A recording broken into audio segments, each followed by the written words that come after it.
Welcome everyone to today's edition of Stories for Healing. As many of you know, and more each day, this is a program that has been put together to try and bring stories of healing to people in this country as the election comes to a head today and around the world, because the division that we feel here is not ours alone. And rather than trying to tell people that they should do this or do that, or here's why it's broken and here's where you're wrong, I figured it was more important to just have stories of healing be told by storytellers from around the world and literally around the world now. We've got 40 storytellers all queued up, anxious to have their time to tell a quick story of healing. And today we're very fortunate to have Maggidah Galiah Rinah, who is a dear friend and colleague of mine, and she is here to tell us a story. So, Maggidah, would you please tell us a story? The richest man in the Jewish quarter of Krakow had died. No one had come to the funeral. Nobody came to the funeral. No, in fact, they insisted, the town as a group insisted that he be buried in the way back of the cemetery where the poor and thieves were buried. The only person there at the grave was the rabbi who said a few prayers and the gravedigger. That was it. Well, his name was Yossele. And behind his back, people would call him Yossele the Miser. They just didn't like him at all because, they knew. Well, several people had told the story about how when they were in desperate straits and they didn't know what to do, they had gone to Reb Yossele and he had said, well, tell me about this. Why do you need this? They said, and they explained the whole story, and Reb Yossele looked at them and said, I'm not giving you anything. Get out. These were desperate people, and they would go and they'd mention it to other people in the quarter, of course, and he definitely gained that reputation of being a miser. Well, he had died. He had died on a Sunday and been buried right away on Sunday. Well, Monday, it was very interesting. There was a poor man in town. He was a hard worker, and he'd been doing fine until his wife had gotten ill. She needed medicine, and the medicine cost so much, and he had to take care of her. So he lost his work, and he lost his income, and he was desperate. And in fact, he was one of those people who had spoken to Yossele, but he came to the rabbi the Monday after the funeral, and he said, Rabbi, could you help me out? Every day every Monday for the past 10 years, since my wife got sick and I lost my job, I have found on my doorstep in the morning a bag of coins that would pay for my wife's medicine and enough more just to get us some food and the basic things that we needed. And this morning when I got up, I went to my doorstep and there was nothing there. Rabbi, could you help me out? The rabbi said, oh, certainly, I'd be happy to. And he went into his funds and he said, how much do you need? And he gave the poor man the money that he would need to get through the week. Okay. People were always coming to the rabbi, of course. Well, Tuesday came around, and Tuesday afternoon after school, the schoolmaster showed up at the rabbi's house and he said, Rabbi, the strangest thing, every Tuesday for the past 12 years, when I got to school in the morning, there would be a bag on the doorstep of the schoolhouse. And sometimes it would have a coat for a child who was especially poor and needed a coat, or it would have a book for a child who couldn't afford to buy books or didn't have any way to get a book. Or at Hanukkah time, there was a bag full of Hanukkah geld coins for all the children, and other times during the year too. But every Tuesday, I knew that when I got to school, I would find something on my doorstep that would bring joy to someone, or maybe to the entire school. And this morning, Rabbi, nothing.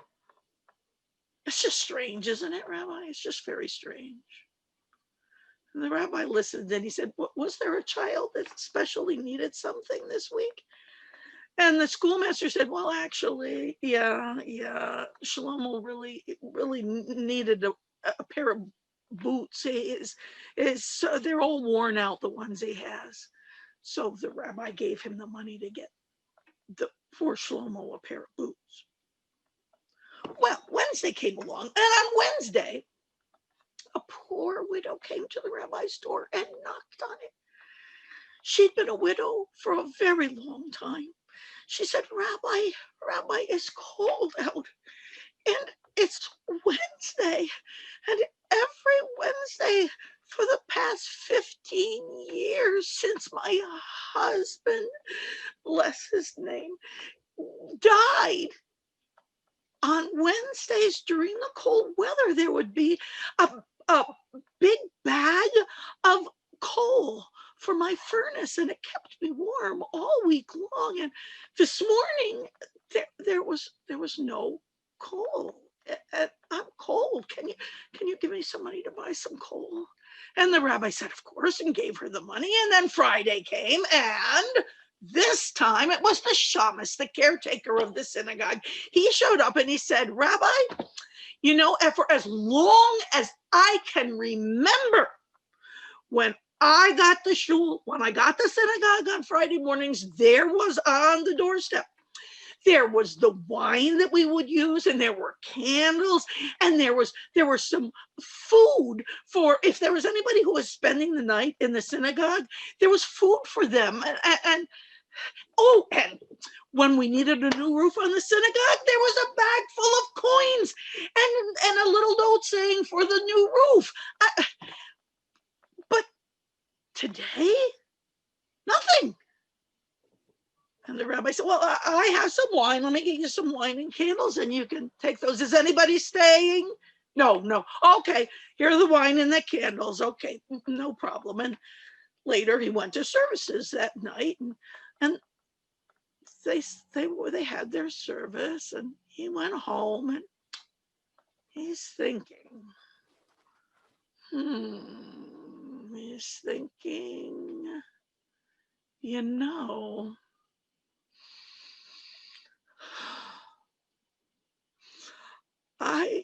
I know where all those things came from.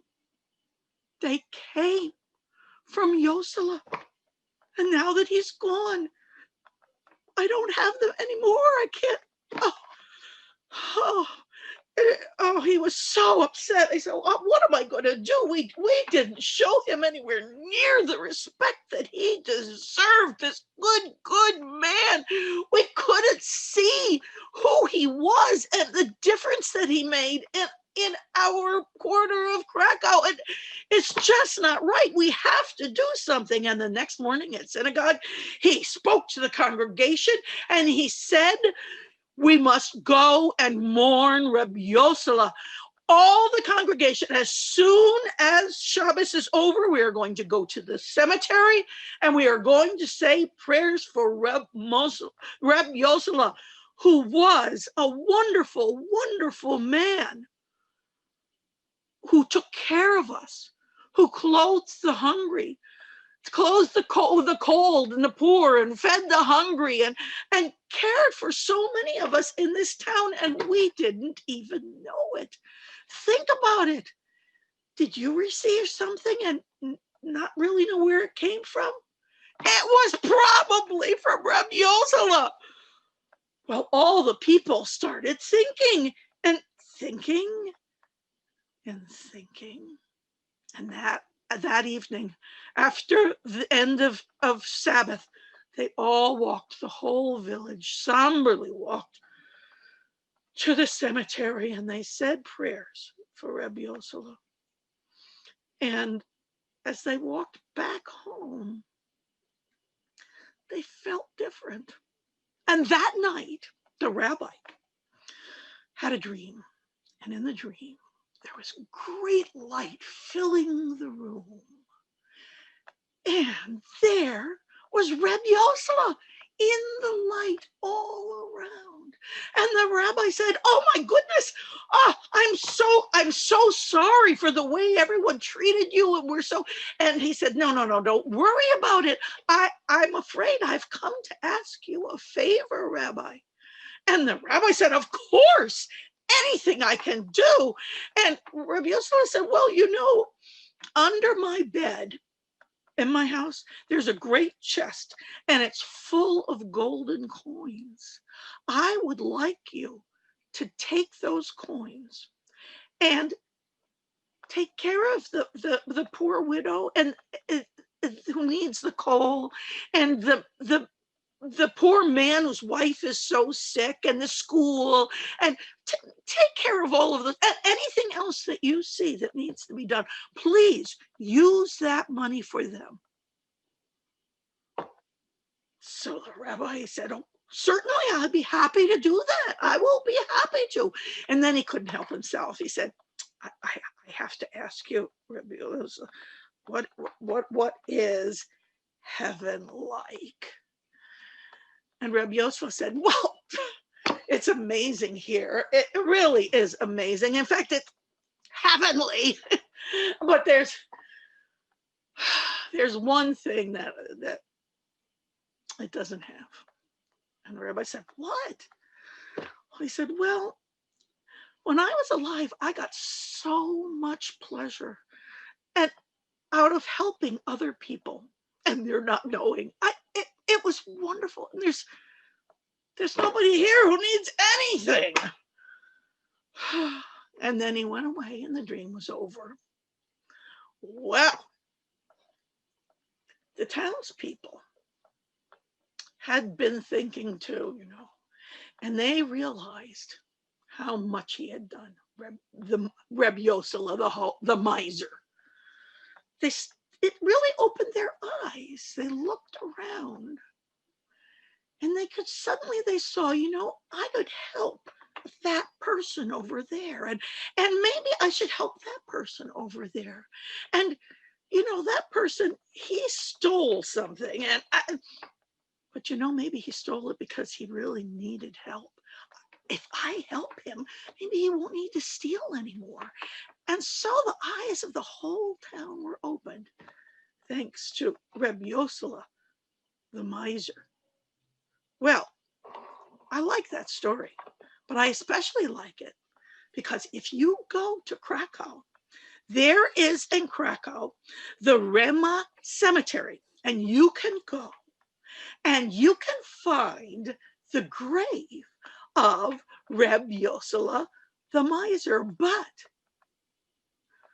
underneath it says the holy miser. And buried right next to him, way in the back of the cemetery in the poor section, is the rabbi who felt it would be a great honor to be buried next to Rabbi Yossele, the holy miser. And that was Rabbi Yom Tov Lippman Heller.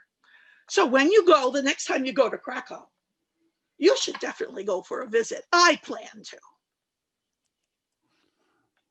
Oh, thank you. Thank you. What a beautiful story. And one of those stories that you think is fictional, and then you realize it's actually true. It's actually yes. true. I'm not so sure about the dream part, but yeah. But yeah, sure. And it's a story that's found everywhere in any collection of Hasidic tales. This is so important. Yeah. And you know what I really appreciate about it is it's not just that he was a good man because he did these things and didn't take any credit for it, but that the town was able to wake up and be transformed themselves as well. So thank you so much. Thank you for inviting me. Okay, so let's see. Friends, we are done with today's session. I want to thank you all for stopping by. We'll have another story tonight at 8 o'clock p.m. Eastern. Now, I know for a lot of you, that's the middle of all the returns starting to come in. And you know what? We have a very special storyteller from Mexico who won't be as kind of distracted as the rest of us might be during that period of time. So please do stop by. And remember, this happens every day at 2:30 p.m. and 8 p.m. And there's a YouTube playlist, which is mentioned on the Transformational Storytelling page. So if you missed a particular episode or you just want to watch it again, feel free to stop by. Blessings. We'll see you all later. Bye-bye.